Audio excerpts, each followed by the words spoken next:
बिस्मिल्लाहिर्रहमानिर्रहीम अल्लाहुम्मा सल्ली अला आले मुहम्मद सल्लल्लाहु तआला अलैहि वसल्लम। अस्सलाम वालेकुम, वेलकम टू 365 डिग्रीज ऑन 365। और ख़वातीन और हज़रात, अल्लाह सुब्हानहू व तआला की कुदरत कामिला हिकमत बालिगा, सुभान अल्लाह। ये मैं इसलिए कह रहा हूँ कि मौजूदा हुकूमत की दो बड़ी कामयाबियाँ थी। एक, मईशत को डिफ़ॉल्ट होने से बचाना, और दूसरी 26वीं आईनी तरमीम। और हम देख रहे हैं कि अल्लाह की कुदरत ऐसी है कि दोनों आज एक दूसरे से आके मिल गए हैं, क्योंकि हम जानते हैं कि मईशत को डिफॉल्ट से बचाने में IMF का बड़ा किरदार है और 26वीं आईनी तरमीम में अदलिया का बड़ा किरदार है। तो IMF का 6 रुकनी वफ्द आज मालियाती डिवीजन की दरखास्त के ऊपर chief justice of Pakistan justice Yahya Afridi से मुलाकात करने पहुंचा और तवील मुलाकात भी हुई। बहुत सारे इशूज पूछे गए, ब्रीफिंग ली गई। यहां तक कहा गया चीफ जस्टिस की जानिब से कि हमारा काम नहीं है ये सब कुछ आपको बताना, लेकिन फिर भी काफी सारे इशूज के ऊपर उनको हाईलाइट किया गया और बताया गया किस तरह बेहतरी लाई जा रही है निज़ाम अदल के अंदर। और ये भी बताया गया कि जजेस की तकर्रुरी कैसे हो रही है, वेरी इंपॉर्टेंट, क्योंकि आजकल तकर्रुरी हो रही है, वकला एहतजाज कर रहे हैं, PTI भी एहतजाज कर रही है और ये सिलसिला भी जारी है आला अदलिया के जजेस के एहतजाज के बावजूद। और ये भी बताया गया चीफ जस्टिस की जानिब से कि जो इमरान खान ने खत लिखा है चेयरमैन PTI के बानी ने, उसको भी कमेटी की जानिब भेज दिया गया है। कमेटी फैसला करेगी, कॉन्स्टिट्यूशनल बॉडी फैसला करेगी कि क्या उस खत के ऊपर लाहे अमल इख्तियार करना चाहिए। लेकिन एक बात तो वाज़ेह है, किसी ने सोचा नहीं था अनकरीब थोड़ा वक्त पहले कि IMF पाकिस्तान में अदलिया के मामलात के अंदर भी दिलचस्पी लेगी। और हम ये भी जानते हैं करप्शन के खात्मे के लिए भी IMF इस वक्त बहुत ज़्यादा काम करना चाहता है। Governance and corruption diagnostic assessment body थी ये IMF की, जिसने आज चीफ जस्टिस ऑफ पाकिस्तान से मुलाकात की है। और बात निकली है अब करप्शन की, तो ट्रांसपेरेंसी इंटरनेशनल की भी एक रिपोर्ट आ गई है, करप्शन परसेप्शन इंडेक्स 2024, जिसमें पाकिस्तान ने 2 दर्जे तरक्की की है। हम जो है अब 46 पे आ गए हैं 48 से दुनिया के करप्ट तरीन ममालिक की फहरिस्त में। और इसकी वजूहत क्या हैं, इसके ऊपर आज गुफ्तगू करेंगे। कुछ लोग ये भी कहते हैं कि इसकी वजूहत ये हैं कि मुल्क में जो मुआशी अदम इस्तेहकाम रहा है उसकी वजह से करप्शन बढ़ी है। मैं समझता हूँ कि करप्शन बढ़ने की बुनियादी वजह नेशनल अकाउंटेबिलिटी ब्यूरो और एंटी करप्शन बॉडीज़ का अपना काम सही तरीके से ना करना है, क्योंकि हम जानते हैं इस तरह इंसानी स्मगलिंग होती है तो FIA वालों को पकड़ा जाता है। तो खैर इसके ऊपर भी गुफ्तगू करेंगे। आज पार्लियामेंटेरियंस ने, आपने देखा मछली बाजार तो बनता है ऐवान, लेकिन इस मछली बाजार के अंदर भी पार्लियामेंटेरियंस ने, सेनेटर्स ने अपनी तनख्वाहें बढ़वा ली हैं। 5,19,000 सबकी तनख्वाहें हो गई हैं, 138% उनकी तनख्वाह में इजाफा हो गया है। और पूरे पाकिस्तान की भी यही डिमांड है कि हमारी तनख्वाहों में भी कम से कम 100% तो कर दीजिए। आपने अपने लिए 138% किया है। मैं आज के प्रोग्राम में स्टूडेंट्स का भी जिक्र करूंगा, वो तलबा और तालिबात जो CSS का इम्तिहान दे चुके हैं। 2024 में रिजल्ट आना था 9 महीनों में, 8 महीनों में, अभी तक आया नहीं। अब 12 महीने से ऊपर वक्त हो गया है। आज इस्लामाबाद हाई कोर्ट में चेयरमैन पब्लिक सर्विस कमीशन हमारे लेफ्टिनेंट जनरल अख्तर नवाज सत्ती साहब को ही बुला लिया गया।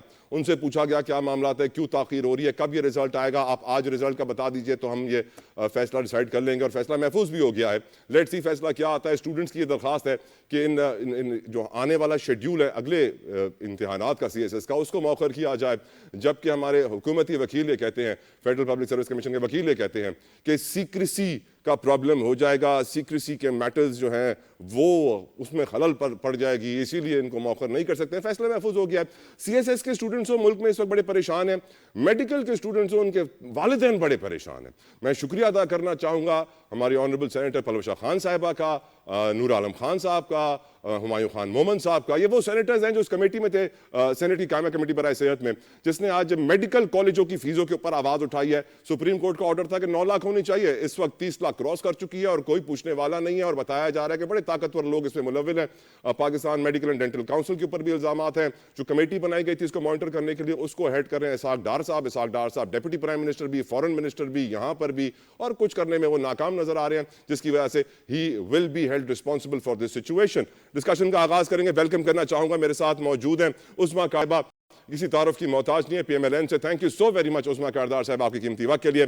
बैरिस्टर तैमूर मलिक साहब ने मुझे ज्वाइन किया है, मलिक साहब जज़ाकल्लाह खैर आपकी कीमती वक्त के लिए। शब्बर जैदी साहब मेरे साथ मौजूद हैं, साबिक चेयरमैन FBR हैं, टैक्स एक्सपर्ट हैं, मईशत पे बड़ी गहरी नजर रखते हैं। जैदी साहब thank you so very much sir आपकी कीमती वक्त के लिए। गुफ्तगू का आगाज में करना चाहूंगा उस्मा कारदार साहिबा से, लेडीज फर्स्ट। उस्मा साहिबा, पाकिस्तानियों को आज ये बात बड़ी अजीब सी लगी कि आज IMF पाकिस्तान के निज़ाम अदल में दिलचस्पी रखता है, क्योंकि उनको लगता है कि जो कॉन्ट्रैक्ट्स इन्वेस्टर्स के हो रहे हैं पाकिस्तान में इन्वेस्टमेंट्स के हवाले से वो महफूज हैं या नहीं, उस पर क्वेश्चन मार्क है, इन्वेस्टर कॉन्फिडेंस पे क्वेश्चन मार्क है, और निज़ाम अदल के ऊपर जजेस की तकर्री की तक को डिस्कस किया गया है आज। और साथ साथ ये भी हमने देखा है कि बहुत सारी इमरान खान साहब के जो खत है उसके बारे में भी चीफ जस्टिस ने बोला है कि वो कमेटी को भिजवा दिया गया। आपको मैडम अजीब लगा ये कि एक ऐसा इदारा जिसका काम मईशत को पैरों पे खड़ा करना था, आज मुल्क की बैड गवर्नेंस और मिसमैनेजमेंट को देखते हुए निज़ाम अदल और करप्शन के ऊपर बात करना शुरू हो गया, असेसमेंट कर रहा है, डायग्नोसिस कर रहा है कि हम कहां पहुंचे हुए हैं। आपको कैसा लगा उस्मा कारदार साहिबा? जी बिस्मिल्लाहिर्रहमानिर्रहीम। पहले तो तला आपको फुल मार्क्स कि आपने ख्वातीन को आपने फर्स्ट मौका दिया। दैट शोज कि शिवल्री अभी भी एग्जिस्ट करती है दुनिया में। Thank you. अच्छा, हैविंग सेड दैट, आपका जो सवाल है ये एक लम्हा फिक्रिया है। पहले कभी हमने ये नहीं देखा, लेकिन लम्हा फिक्रिया इसलिए है क्योंकि हमें सोचना चाहिए कि हम पाकिस्तान पे हम किस नहज पे आ गए हैं कि हम पता नहीं जो हमारे जो अपने जाती एजेंडाज हैं उनको इतना हम उसमें मगन हो गए हैं कि हमें एक पाकिस्तान की जो एक तरक्की और एक खुशहाली और एक जो इमेज है पूरी दुनिया में, उसको भी हम महफूज नहीं रख पा रहे हैं एज पाकिस्तानीज। हम हर चीज को इतना मुतनाज़ा बना देते हैं कि पूरी दुनिया में जाहिर है ये ग्लोबल दुनिया एक ग्लोबल विलेज है। जो एक मुल्क में होता है वो बाकी दुनिया को फौरन उसका पता चल जाता है। तो इंस्टेड के हम ये दिखाएं कि जी हम एक कौम हैं, हम एक मजबूत मुल्क हैं और हम चाहते हैं कि हम माशी तौर पे एक इंडिपेंडेंट सॉवरेन नेशन बने, तो ये पिक्चर देने की बजाय हम हर वक्त कोई ना कोई शोशा छोड़ देते हैं, कोई ना कोई जो है सुकम पैदा कर देते हैं, ऐसे हालात पैदा कर देते हैं कि एक सवालिया निशान लग जाता है पाकिस्तान। अब देखें जो 26वीं आईनी तरमीम थी वो आज से नहीं, वो साल की मेहनत और काविश के बाद वो 2/3 मेजॉरिटी से पार्लियामेंट ने पास की। रात 12 बजे से सुबह 5 बजे तक। अब जी आपको मैडम चाहिए कि आप जी रात 12 से सुबह 5 बजे तक पास हुई सर। ये तरमीम सालों की मेहनत के बाद। नहीं, ये आप कमाल बातें करते हैं। 10 तो पार्लियामानी कमेटी की मीटिंग्स हो चुकी हैं जिसमें तमाम जमातें बैठी थी बशमूल पीटीआई के। आप कहते हैं कि 5 से 12 तक ये हो गया। कमाल है आपको तला, आपको याद मैडम इजलास तो 12 बजे शुरू हुआ था, सुबह 5 बजे खत्म हुआ था। मैं झूठ बोल रहा हूं तो आप मेरे पे केस कर सकती हैं पीका का। नहीं, मेरी बात सुने। ये इसके ऊपर डिलिबरेशंस हुई कि नहीं, 10 मीटिंग्स हुई कि नहीं पार्लियामानी कमेटी की? आप मुझे जवाब दें इसका। वो तो जितनी मीटिंग फजलुर रहमान साहब ने की शायद पार्लियामानी कमेटी ने भी नहीं की होंगी मैडम, बिलावल साहब के साथ और पीएमएलएन की लीडरशिप के साथ। कंप्लीट कर लें मैडम, फिर मैं शबर साहब इंतजार कर रहे हैं। तो देख लेना, आपकी हर सियासी जमात के साथ आपकी बातचीत हुई, मुज़ाकरात हुए, बैठ के डिस्कशंस हुई, सबने अपने अपने मसवदे पेश किए। ये कोई अकेले किसी हुकूमती पार्टी ने तो नहीं किया, इसमें तो सबकी आरा शामिल थी। लेकिन जो मुकर गए, जिन्होंने कहा जी हम तो जेयूआई के साथ खड़े हैं, जिन्होंने मुसवदा तक नहीं अपना पेश किया, मुकर गए बाद में कि नहीं जी नहीं, हम तो अब जेयूआई को भी नहीं मानते, हम तो मौलाना को भी नहीं मानते। तो ये आप मुझे ये बताएं, ये कोई तरीकाकार है कि आप शामिल हुए और फिर आप मुकर गए एक चीज से? आप ठीक है, आप मुकर जाएं, लेकिन अगर आपने अब तब्दीली लेके आनी है तो आपको 2/3 मेजॉरिटी चाहिए पार्लियामेंट में। मैडम आप खुदा को आइन और कानून को फॉलो करने की कोशिश करें। अब आईएमएफ जो थी उसको क्यों इस तरह से जरूरत महसूस हुई? क्योंकि मैं कल इस्लामाबाद में गई थी, खाम मुंह चुप के तो इनकी जो एक हालांकि सब बार काउंसिल्स ने और सुप्रीम बार काउंसिल ने, पाकिस्तान बार काउंसिल ने रद्द किया है ये सारा एहतजाज। उन्होंने कहा हम जुडिशल काउंसिल का जो इजलास है हम उसकी हिमायत करते हैं। फिर भी इन्होंने ये अपने जो आपने अपने जो लॉयर विंग है वो उनको निकाला हुआ था, पूरा इस्लामाबाद ढका हुआ था, बंद किया हुआ था और वहां पे तमाशा लगा हुआ था। बिल्कुल ठीक मैडम।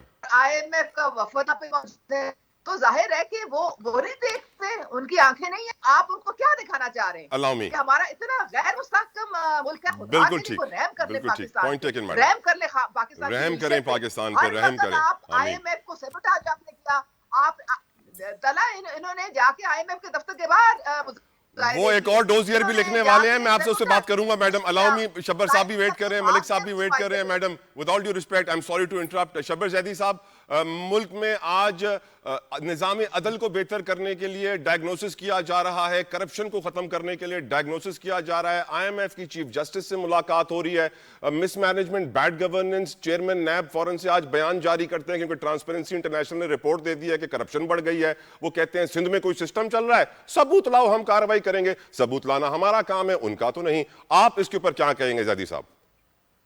बिस्मिल्लाहिर्रहमानिर्रहीम।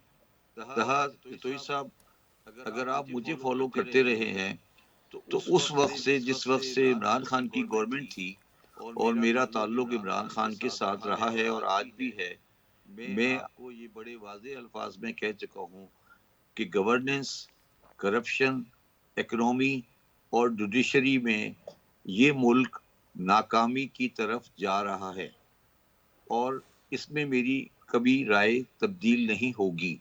और मैं, आप मुझे टाइम देंगे तो मैं इसकी आपको डिटेल एनालिसिस दूंगा। मेरा ताल्लुक, मैंने ये बात उस वक्त की थी, डिफ़ॉल्ट की, जब इमरान खान की गवर्नमेंट थी और मैं इमरान खान के ज़माने का चेयरमैन एफबीआर हूँ। आप एक एग्रीमेंट करते हैं जिसको आप में डेफरमेंट मिल जाती है, आपको ऑयल के पैसे मिल जाते हैं और आप ताली बजाते हुए गुलाब के फूल रख के वो एग्रीमेंट साइन कर रहे होते हैं कि आपको डेफरमेंट मिल गई पेमेंट ऑफ लोन की। ये जो कौम है, ये जो लोग हैं, ये, मैं किसी पर्टिकुलर पार्टी की बात नहीं कर रहा, ये बेहिस हैं कि एक गोरा आकर मेरे चीफ जस्टिस से मेरी गवर्नेंस के बारे में बात कर रहा है। मैडम उज़्मा कारदार की मैं बड़ी इज्जत करता हूँ, वो मुझे ये कह रही हैं कि ये इसलिए गोरा आ रहा है कि हम ये बात करते हैं कि गवर्नेंस नहीं चल रही, अदरवाइज ये कोई गवर्नेंस चल रही है, ये इनका अजम्पशन ये आ रहा है मुझे। मगर मैं, अगर मेरे घर की गवर्नेंस नहीं चल, मैं तो ये बात टोटली एग्री करता हूँ कि गोरे को कोई हक हासिल नहीं है कि वो मेरे चीफ जस्टिस से आके ये पूछे कि गवर्नेंस चल रही है या नहीं चल रही। मगर ये जो गोरा आ रहा है वो इस वजह से नहीं आ रहा कि कोई यहाँ पर डिसेंटिंग वॉइस है। डिसेंटिंग वॉइस तो इस मुल्क में वैसे ही नहीं है। अब इसलिए मैं ये बात बिल्कुल वाज़ेह अंदाज में कहना चाहता हूँ कि अगर कोई आदमी ये समझता है कि पाकिस्तान की मईशत में कोई मजबूत कदम इख्तियार कर लिए हैं तो वो शायद पाकिस्तान की बैलेंस शीट और पाकिस्तान की फाइनेंशियल पोजीशन से वाकिफ नहीं है। मैं उतना ही ज़्यादा मुहिब वतन अपने आप को शुमार करता हूँ जितना कोई किसी और पार्टी वाला है। जहाँ तक 26वीं आईनी तरमीम का ताल्लुक है और पॉलिटिकल इनस्टेबिलिटी और स्टेबिलिटी का ताल्लुक है, ये तारीख बताएगी आपको, मैं नहीं कहूँगा, तारीख बताएगी कि जो कंफ्यूजन आज आपने कोर्टों में लगाई हुई है, क्योंकि मैं रोजाना सुबह शाम कॉन्स्टिट्यूशनल पिटीशन अपने टेक्स्ट मैटर पे फाइल करता हूँ, और जो कंफ्यूजन इस वक्त कोर्टों में है ये पाकिस्तान की तारीख में कभी नहीं हुई। और जो कॉन्स्टिट्यूशनल कोर्ट का मॉडल है ये बिल्कुल फ्लॉड मॉडल है और दुनिया में किसी भी बाइज्जत माशरे में ये नहीं होता। ये सब चीजें किसी मकसद के लिए की गई थी, वो मकसद बहुत छोटा था। मगर मैं इसके बावजूद भी आपको ये कहना चाहता हूँ कि वो जो कमेटी आ रही है 12 तारीख को, उनके साथ वो और लोगों के साथ भी डायलॉग कर रहे हैं, और ये सारी बातें जो हम आपके साथ, मैं आपके सामने कर रहा हूँ, वो हम उनके सामने रखेंगे। और हम इसलिए नहीं रखेंगे कि हम कोई पाकिस्तान के गैर मुहिब वतन है। हम ये चाहते हैं कि पाकिस्तानी अवाम लारे लप्पों में और नारों में नहीं रहे। शहबाज शरीफ साहब, इमरान खान साहब, बिलावल भुट्टो जरदारी साहब और जो भी असेंबली में अरकान बैठ रहे हैं, ये पाकिस्तान नहीं है। पाकिस्तान में जो कुछ आज करप्शन का हाल है, क्योंकि रोजाना सुबह शाम डील करता हूं, अगर कोई ये कहता है कि पाकिस्तान में करप्शन खत्म हो गई है। अच्छा, तीसरी बात मैं कहना चाहता हूं कि करप्शन खत्म करने या करप्शन को लाने के लिए नैब का जो रोल है वो कभी भी इफेक्टिव नहीं होता। ऐसे इदारे माशरों में काम करने को खराब कर देते हैं। मतलब ये कोई, दुनिया में आप 50 एजेंसियां बना लें तो हर एजेंसी के बाद एक एजेंसी के बाद दूसरी एजेंसी, जिसके बाद तीसरी एजेंसी, जिनके पास ये काबिलियत ही नहीं है जो फाइनेंशियल को हैंडल कर सके। मेरी सारी जिंदगी 40 साल तक ऑडिटिंग प्रोफेशन में गुजरी है।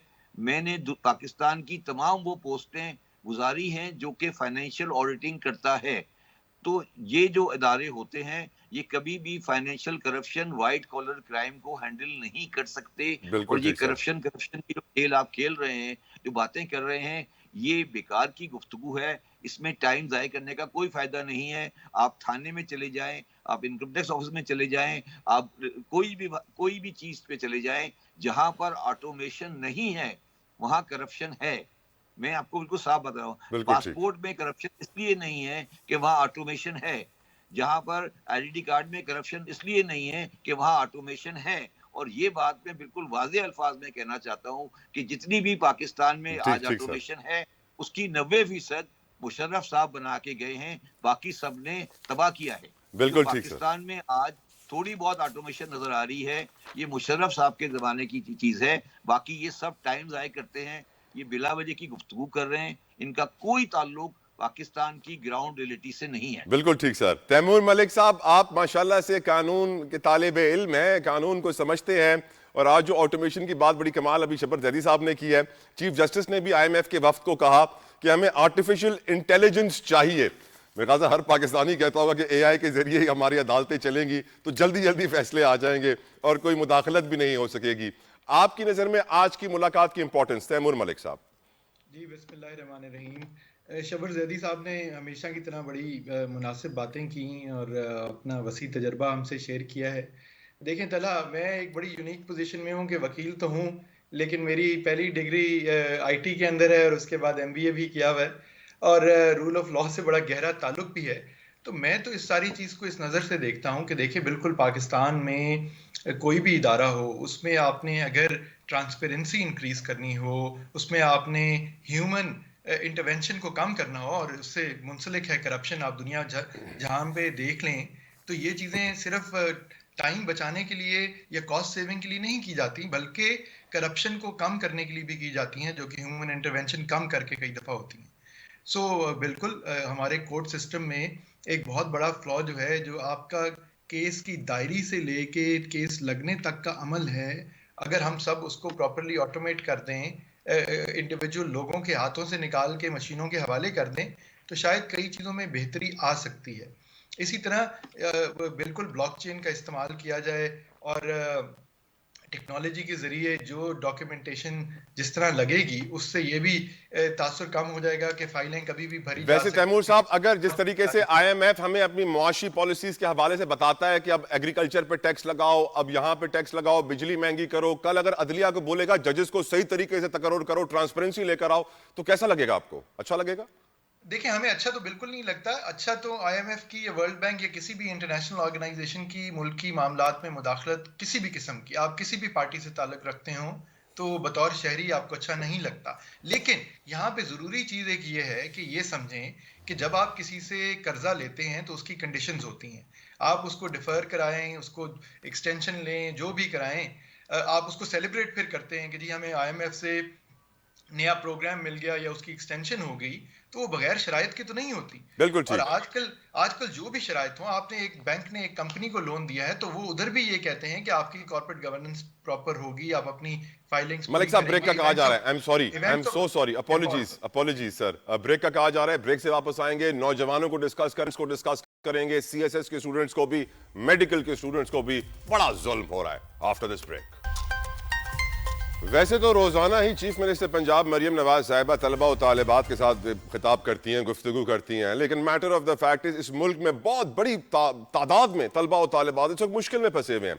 फॉर एग्जाम्पल, 15,000 तलबा और तालिबात ने CSS का इम्तिहान दिया फरवरी 2024 में, अभी तक उनका रिजल्ट नहीं आया, जो रिजल्ट नवंबर दिसंबर में आना था। और सोने पे सुहागा, federal public service commission lieutenant general retired हमारे अख्तर नवाज सत्ती साहब की सरबराही में आज वो अदालत में पेश भी हुए और वो उन्होंने नए इम्तिहानात का शेड्यूल जारी कर दिया। स्टूडेंट्स ने बोला हमें हमारा पुराना रिजल्ट तो दे दीजिए, फिर नए इम्तिहानात का शेड्यूल जारी कीजिएगा, हमें मालूम पड़े कि अगर हम फेल हुए हैं तो फिर हम जाके दोबारा उसमें अटेम्प्ट करें। और सीएसएस का इम्तिहान कोई आसान इम्तिहान नहीं था, बड़ी मेहनत होती है, वो अलग बात है कि उसमें अभी तक 1959 की अंग्रेजी इस्तेमाल होती है। अंग्रेज भी उसकी अंग्रेजी देखते हैं तो बोलते हैं ये अंग्रेजी तो हमने बोलना छोड़ दी, आप सीएसएस में इस्तेमाल कर रहे हैं। खैर छोड़िए इन बातों को, ये तो कहीं और गुफ्तगू चली जाएगी, लेकिन आज मैं उन स्टूडेंट्स का जिक्र करना चाहता हूं जो बड़ी मुश्किल में है। अदालत ने फैसला महफूज कर लिया है, लेकिन मैं सोच रहा हूं हुकूमत क्या कर रही है, क्यों तलबा और तालिबात के लिए मदद नहीं कर रही है। न सिर्फ ये, मेडिकल के स्टूडेंट्स के साथ भी इस वक्त बड़ा जुल्म हो रहा है, जो फीसें उनसे ली जा रही हैं, इट्स इनसेन, नाजायज, नाइंसाफी।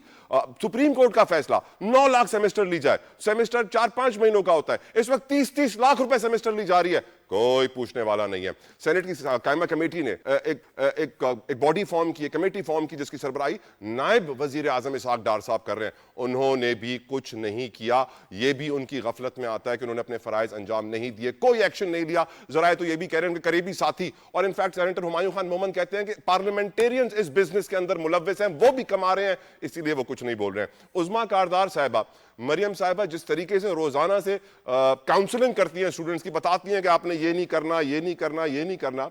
ये जो हजारों की तादाद में तलबा इस वक्त परेशान है, वालिदैन 30 लाख रुपए मेडिकल की फीस भर रहे हैं, कुछ नहीं कर रही आपकी हुकूमत, ना सीएसएस के लिए कुछ कर पा रही है, ना मेडिकल स्टूडेंट्स के लिए कुछ कर पा रही है। क्यों उज़मा साहिबा?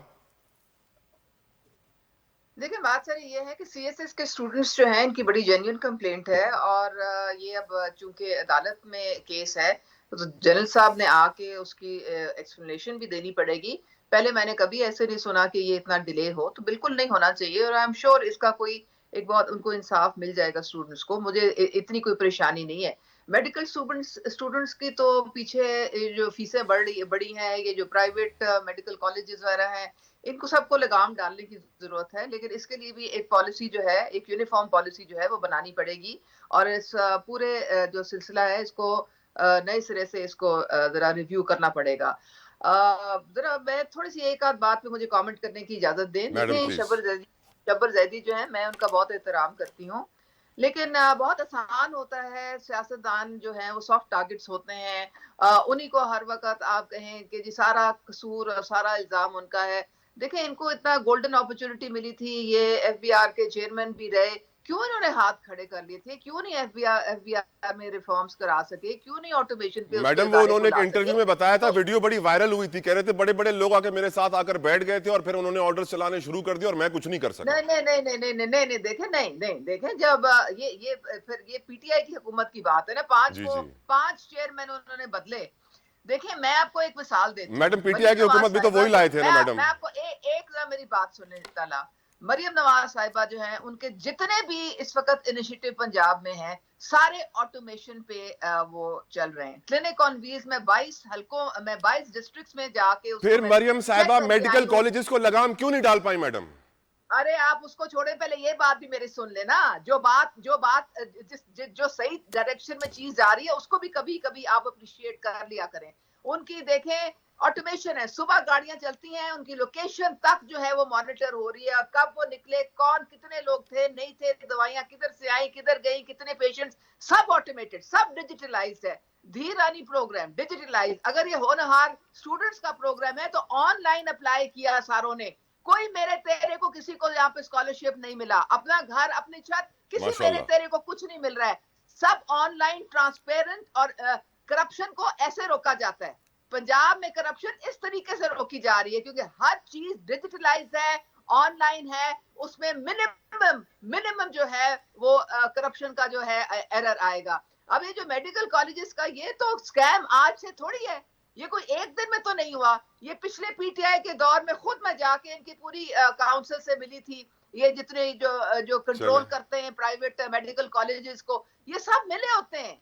मेरी एक रिक्वेस्ट है मैडम, मेरी आपसे एक रिक्वेस्ट है पर्सनल लेवल पे, आप मरियम साहिबा के पास प्लीज जाइएगा और उनको कहिएगा कि इस वक्त कौम परेशान है, बहुत सारे वालिदैन परेशान है क्योंकि बच्चे का मामला होता है। ये मरियम साहिबा के ये मरियम साहिबा के अंडर नहीं आता, ये फेडरल गवर्नमेंट के अंडर मैडम, मरियम साहिबा के चचा वजीर आजम है, उनके रिश्तेदार नायब वजीर आजम है, उन्हीं की पावर है हर जगह मैडम। ये आपको मेडिकल जो काउंसिल है, इसको आपको नए सिरे से जो है इसको रिस्ट्रक्चर करें, रिफॉर्म करें, उसमें अकाउंटेबिलिटी लेके आए। कि ये क्यों इस मैं तरह अपील से कर हो रहा देता है। हूं मरियम साहिबा से। मरियम साहिबा, अगर आप मुझे सुन रही हैं, प्लीज मैं हाथ जोड़ के आपसे कहता हूं कि इन मेडिकल कॉलेजेस को लगाम डालिए। Taimur Malik sahab, your views on the situation sir. जी देखें, ये तो बड़ी मुनासिब बात आपने की है। इसमें तो ये तो बिल्कुल सियासत से हट के भी है वैसे भी, कि स्टूडेंट्स का ख्याल सबको करना चाहिए, और ये बरी ज़िम्मा तो बिल्कुल भी नहीं हो सकते कि ये फेडरल मैटर है, प्रोविंशियल मैटर नहीं है, या पीएमडीसी ने इसका कुछ करना है। सारा कुछ आ जाके इनके कंट्रोल में है। सो बिल्कुल ये उसके ऊपर कर सकते हैं, और फौरन करना चाहिए। देखें, ये सिर्फ मेडिकल स्टूडेंट्स का इशू नहीं है। पंजाब में लॉ के स्टूडेंट्स का, खासतौर पे बहाउद्दीन ज़िक्रिया यूनिवर्सिटी मुल्तान के से मुंसलिक हज़ारों स्टूडेंट्स का, जो कि लॉ की डिग्री लेने के लिए चले थे, उनका मुस्तकबिल भी इस वक्त दाव पे है। अदालतों में मामला चल रहे हैं, मिनिस्ट्री के सामने है। बाकी भी हमारी जो हायर एजुकेशन की सिचुएशन है, जो फीस हैं, इन इन सब मामलात के ऊपर हुकूमत को कुछ सोचना चाहिए। सब स्टेक होल्डर्स को, अपोजिशन को, बाकी जमातों को, सबको लेके चलें। लोगों के, हमारा जो यूथ है वही फ्यूचर है। आज तो सुना है किसी जज साहब ने भी कहा है कि जी 45 से ऊपर वाले तो शायद कुछ नहीं कर सकते, अब उससे नीचे वाले ही कुछ कर सकते हैं, जो कि दुरुस्त बात है। पाकिस्तान की मेजॉरिटी जो है वो यूथ है। हमारा बहुत ज़्यादा यूथ पल्ज है। एक इमर्जिंग मार्केट और इकोनॉमी भी हम इसीलिए हैं कि हम अगर उसको सही तरह चैनलाइज कर सकें तो हम अगले 10 साल में बहुत बड़ी इकोनॉमिक पावर बन सकते हैं। लेकिन उसके लिए बहुत चीज़ें करने की ज़रूरत है, और उसके लिए निज़ाम अदल जो है, जिसकी पहले आप बात कर रहे थे, उसका ठीक होना, दुरुस्त होना बहुत ज़रूरी है।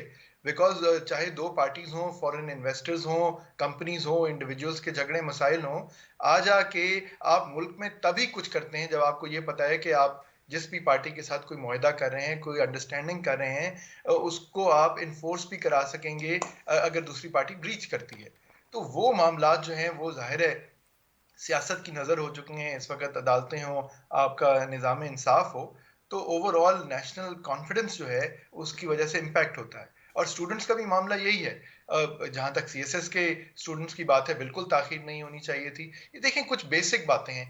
आपका सुपीरियर सर्विसेज का जो अब एग्ज़ाम है, जो चीज़ें करनी है, जिन लोगों ने कल को आके इंतज़ामिया संभालनी है आपकी मुल्क की और सूबों की, आप उनके इंतज़ाम के और उनके इम्तिहान की चीज़ें ही ऑर्गेनाइज प्रॉपर्ली नहीं कर पा रहे, तो मतलब ये it doesn't induce a lot of बहुत कॉन्फिडेंस। अच्छी बात की Taimur Malik sahab, thank you so very much. Usma Kardar sahiba, thank you so very much for your precious time. आखिर में यही कहूंगा मैं गुफ्तगू के बाद कि जो हुकूमत ब्यूरोक्रेटिक निजाम और पाकिस्तान के तालीमी निजाम का सबसे बड़ा इम्तिहान ही सही से ना ले सके, क्या करप्शन खत्म करेगी, वो क्या बैड गवर्नेंस को बेहतर करेगी, वो क्या मिसमैनेजमेंट को दूर करेगी।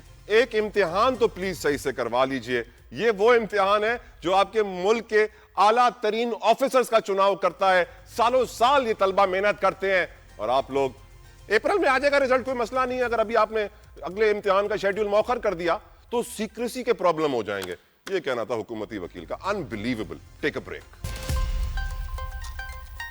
Welcome back. डिस्कशन को आगे बढ़ाएंगे। मेरे साथ उसे मौजूद है सेनेटर पलवशा खान साहिबा। बहुत बहुत शुक्रिया पलवशा साहिबा आपके कीमती वक्त के लिए, और दिल की गहराइयों से भी मैं आपका शुक्रिया अदा करना चाहता हूं पलवशा साहिबा, क्योंकि मैं इस कौम के हजारों माँ बापों की तरह परेशान इसलिए था पलवशा साहिबा कि मेरी बेटी को भी डॉक्टर बनने का शौक था और है, और मैं ये थोड़ा सा परेशान होता था कि मैं ये 30 लाख रुपए पर सेमेस्टर प्राइवेट कॉलेजेस के कैसे भरूंगा।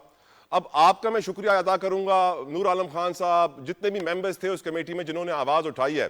बट पलवशा साहिबा, क्या आपको लगता है कि जिस तरह मरियम नवाज साहिबा रोज स्टूडेंट से बात करती हैं, स्कॉलरशिप, लैपटॉप्स, लेकिन ये जो मेन प्रॉब्लम है, कलीदी प्रॉब्लम की फीसें तो कंट्रोल करे हुकूमत, वो नहीं करती है, और काफी सारे पॉलिटिशियंस की तरफ भी इशारा किया जाता है कि वो भी इन्वॉल्व हैं। आप प्लीज इस पर रोशनी डालिए और बताइए कि क्या ये प्रॉब्लम सॉल्व हो पाएगा पलवशा साहिबा। देखिए, सबसे पहले मैं थोड़ी सी आपको क्लैरिफाई कर दूं कि मेरे पास एक सब कमेटी इस इशू पे जो है वो बनी थी, जो एक्सएसटीज दी थी। ये मेडिकल कॉलेजेस ने सेनेट की सब कमेटी थी, और उसमें मेरे साथ सेनेटर मसरूर एहसन थे। हमने इस पर बड़ी इन डेप्थ एनालिसिस किया, और हमने अपने ऑफिसर्स के नंबर्स खोले, हमने अपने प्राइवेट नंबर्स खोले, अपने स्टाफ के नंबर्स दिए कि किसी को भी कोई भी इस मामले में हम तक पहुंचना हो तो किसी खतरे और खौफ के बगैर वो हम तक डायरेक्ट पहुंचे। हम उनका नाम जो है वो भी सीगा राज में रखेंगे, और क्योंकि स्टूडेंट्स जो है एक बड़ी तादाद में, आप यकीन कीजिए, ये नंबर अगर आप कैसे मिल होते सकता है मैडम हमें, if you remember ji, it? ये नंबर अगर किसी को चाहिए हो तो वो किस तरह हासिल कर सकता है कोई देखिए अब पेरेंट? मैं आपको ये अर्ज करी थी कि मेरे पास सब कमेटी थी, मेरा मैंडेट ये था, मैं हालांकि हेल्थ कमेटी की मेंबर हूँ, लेकिन एक सब कमेटी बनी हुई थी इस सिलसिले में ही कि ये जो फीसों का गबन इन्होंने किया है, लोगों को ज़िबा किया है, उनके घर बार बिकवाए हैं फीसों के चक्कर में, और एक्सेसिव, बगैर किसी कैटेगराइजेशन के, बगैर किसी रोक टोक के, बगैर किसी कानून के इन्होंने फीसें जो है मन मर्जी की चार्ज की हैं। और इस तरह के जिस तरह एक एक कमरे का कॉलेज है, छोटे छोटे से इंस्टीट्यूट्स हैं, वहाँ वो मनमानी फीसें, कोई 30 लाख, कोई 40 लाख, कोई 50 लाख, ये लोगों को छील रहे हैं। तो इस पर कमेटी बनी, बहरहाल सब कमेटी थी, मैं चूंकि हेल्थ की चेयरमैन तो नहीं, लेकिन मैं मेंबर हूँ, मैंने सब कमेटी को जब रन किया और ये सब मैंने इस पे तहकीकात की, इन लोगों से बात की, आप सोच नहीं सकते कि कितने स्टूडेंट्स थे जो जिन्होंने रीच आउट किया। लेकिन वो स्टूडेंट्स इस बात से भी खौफ का शिकार थे कि उनके साथ जो है वो फिर इंतकामी कार्रवाई होगी, ये बात भी ऑब्वियसली एक हकीकत है।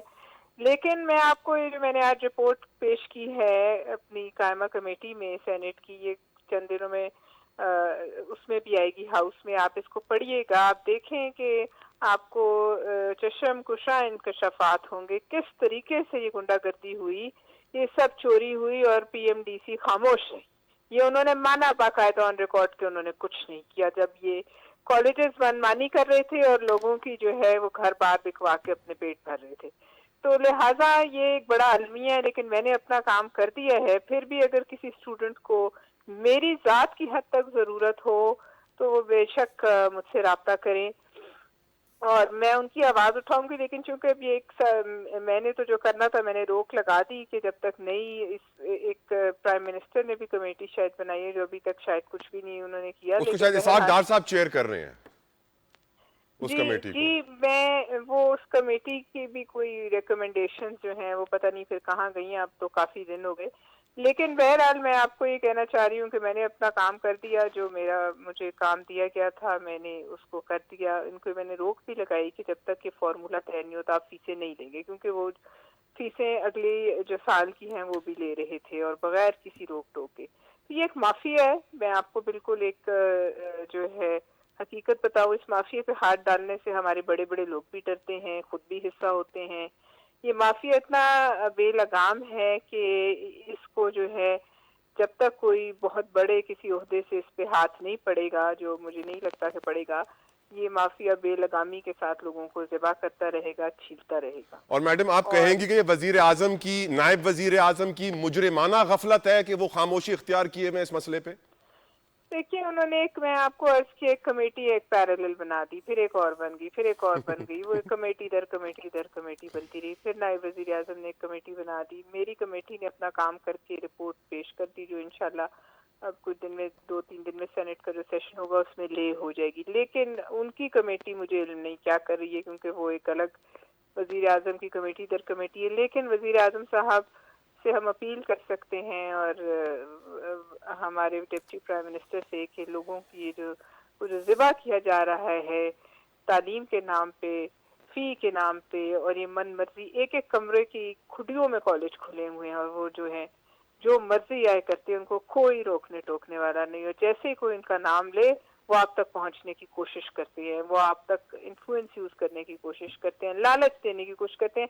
मैं आपको बता दूं कोई पुरसाने हाल इस मुल्क में इस वक्त तक ये तुलबा का नहीं। इसीलिए तो मैडम ये लाखों कश्ती में चढ़ जाते हैं, 25-30 लाख रुपए देकर, जानते हैं कि इस मुल्क में मुस्तकबिल नहीं है। पलवशा साहिबा, सीएसएस के स्टूडेंट्स भी बड़े परेशान हैं, 15,000 की उनकी तादाद है। पिछले साल इम्तिहान हुआ, अभी तक रिजल्ट नहीं आया। लेफ्टिनेंट जनरल सत्ती कहते हैं, रिटायर्ड, वो ये कहते हैं कि अप्रैल में आएगा रिजल्ट, नए इम्तिहान का शेड्यूल जारी करें। अदालत ने फैसला महफूज कर लिया। जिस तरह पाकिस्तान मेडिकल डेंटल काउंसिल को सजा मिलनी चाहिए, क्या आप समझती हैं फेडरल पब्लिक सर्विस कमीशन के चेयरमैन को भी सजा मिलनी चाहिए इस इकदाम की? मैडम देखिए, इस मुल्क में डॉक्टर्स जो इस मुल्क के हैं वो दुनिया में माने जाते थे, माने जाते हैं, अभी भी आला डॉक्टर्स हैं। लेकिन ये जो निज़ाम बिल्कुल जमी बोस हो रहा है, इस पे वजीर आजम को खुद जो है वो नोटिस देना चाहिए। और ये नहीं कि एक कमेटी बना दे फिर वो कमेटी अगले 100 साल बैठी रहे और सब कमेटियां बनती रहें। इस तरह नहीं, किसी ऐसे बंदे के हाथ में ये काम दे जो डंडा उठा के और जो है वो डंडे के साथ काम करे और इन सब की सफाई करे। आमीन। थैंक यू पलवशा खान साहब, आपके लिए दुआएं हैं, अल्लाह ताला आपको कामयाब करे और आप प्लीज इस मिशन को आगे लेके बढ़िएगा, अपनी लीडरशिप से भी डिस्कस कीजिए, क्योंकि इस कौम का मुस्तकबिल के मेहमान हम नौजवानों को कहते हैं। नौजवानों का हाल आपके सामने है। लिबिया में फिर कश्ती डूब गई है, 63 के करीब उसके अंदर पाकिस्तानी थे। जो मरने वाले हैं 16, उसमें से भी 7 में नजर आ रहे हैं कि पाकिस्तानी की शनाख्त हो गई है, दफ्तर खारजा ने तस्दीक कर दी है। क्यों हमारे वजीर आजम साहब मियाँ शहबाज शरीफ साहब ने मेडिकल के स्टूडेंट्स और CSS के स्टूडेंट्स के ऊपर मुजरिमाना गफलत इख्तियार की है? क्यों नायब वजीर आजम इसहाक डार साहब, जिनको कमेटी का सरबराह बना दिया शहबाज शरीफ साहब ने, कि आपकी कमेटी है, इसका ये काम है, ये देखें, उन्होंने भी मुजरिमाना गफलत, मुजरिमाना खामोशी इख्तियार की हुई है। अगर हमने अपने तलबा और तालिबात को महफूज मुस्तकबिल देना है, पाकिस्तान का मुस्तकबिल बेहतर करना है, और वो दिन देखना है कि जब IMF हमारे अदलिया को डिक्टेशन नहीं दे, IMF हमारी करप्शन के खात्मे के लिए इकदाम ना बताए, तो उस दिन से बचने के लिए इन नौजवानों का ख्याल कीजिए। आज तक हम वही पुराने बोसीदा फरसूदा करप्ट निज़ाम में चल रहे हैं और कोई पूछने वाला नहीं है। अल्लाह से उम्मीद है, ना उम्मीदी कुफर है। अल्लाह यकीनन एक दिन इस मुल्क का मुस्तकबिल बेहतर करेगा। अपना ख्याल रखिएगा। I will see you tomorrow. Allah हाफ़िज़।